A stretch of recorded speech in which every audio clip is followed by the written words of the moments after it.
The void stretched endlessly, a black ocean that devoured light, sound, and memory alike. Far beyond the last known systems, where charts ended and explorers feared to tread, the vanguard of silence drifted like a wounded leviathan. Its hull bore the scars of centuries of collisions with debris no longer catalogued and the corrosive touch of dying stars. Each panel told a story in scratches, in flaking metal, in the uneven shimmer of exposed conduits. It was alive in its own way, groaning and shifting with the subtle, endless pull of the cosmos. Inside, the corridors were choked with smoke and sparking wires, the emergency lighting flickering weakly in a rhythm too human for something so far from life. Commander Jarek moved through the shattered decks, suspended in the half-gravity that had become the ship's natural state. Every movement was a negotiation with metal and force, with the air that clung thin and sharp in his lungs. His armor was cracked, ribs bruised, and his vision blurred from the exhaustion of weeks spent chasing a signal older than any record. The ship had lost half its systems weeks ago, yet it still carried him forward,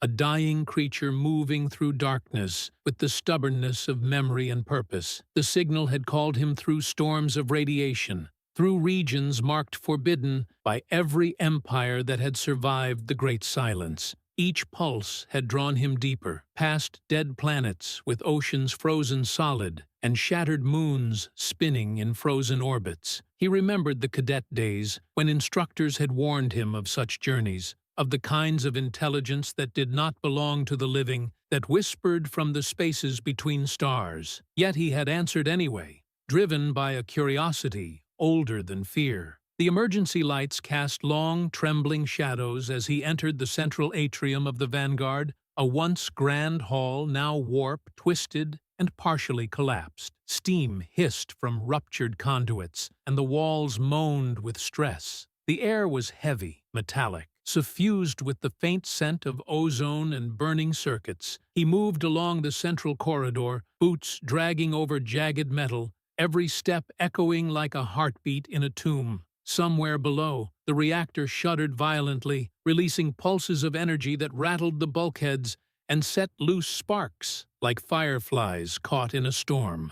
Outside, the star around which the ship had wandered for months trembled and swelled, a monstrous dying sun whose final throes bent the very fabric of space. Streams of molten gas erupted from its surface in silent waves, arcing and colliding with the remnants of planets, satellites, and forgotten stations. Light, broken and violent, spilled into the corridors of the Vanguard through the fractured viewports, painting the interior in jagged streaks of red, gold, and black. Jarek's eyes burned, but he could not look away. The universe was showing him its truth, and he was nothing more than a witness, suspended in awe and terror. He passed the communications deck, now a ruin of sparking terminals and half-melted screens. The signal was stronger here, threading through the chaos with a resonance that pressed against his skull. It was not sound. It was not frequency. It was something older, something alive in the spaces between neurons, threading through the marrow of his bones. His hand hovered over a console, fingers trembling as he attempted to stabilize the feed. Numbers and glyphs scrolled erratically, charts of stars no longer present, signals from systems long dead. The message repeated in tones too complex for simple translation, a code that resonated with the rhythm of the universe itself. The ship groaned as a pulse from the star reached it, a wave that buckled the hull and threw Jarek across the corridor. He slammed against a half-opened maintenance hatch, dislodging panels and debris. Sparks rained down in an electric cascade. And for a moment, everything was silent but for the low hum of the dying ship. He pressed himself against the wall, breathing hard, his mind flickering between panic and the strange, inexorable clarity that came only when staring into the face of the infinite. He moved onward, through engineering bays warped by heat and force, past cargo holds where the remnants of long-forgotten missions lay in silent decay. Each door he passed whispered with stress, metal flexing as if alive, responding to the pressures of the star's collapse. Somewhere deep within the ship, the reactor was screaming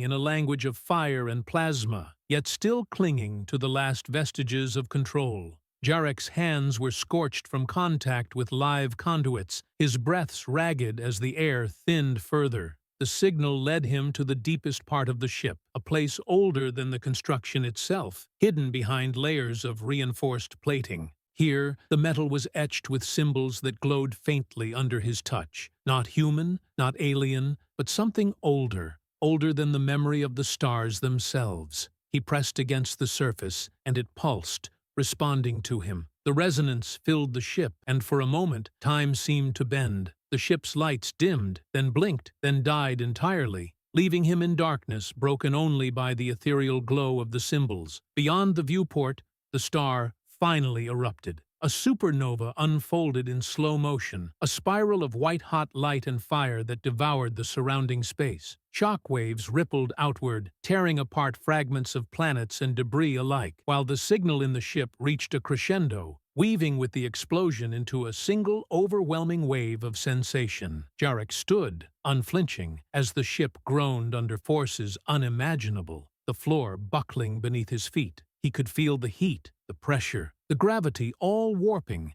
and yet he was tethered to the signal, to the resonance, to the thing waiting beyond the light. Then, in the heart of the conflagration, he saw it, a shape not bound by form or material, vast and calm, composed of the light itself, watching him through the veil of destruction. It did not move in the way living things moved. It simply existed, infinite and patient, a presence older than stars, older than the void itself. The resonance intensified, threading through the Vanguard and Jarek alike, filling him with visions of dead civilizations, forgotten empires, and the silent, eternal motion of galaxies collapsing into themselves. The ship buckled under the final waves of the supernova. Panels melted, conduits ignited, and metal screamed in protest. Jarek did not falter. He stepped forward, toward the impossibility of light and presence, and felt himself carried by the resonance, pulled into understanding beyond life and death. Time itself seemed to fold,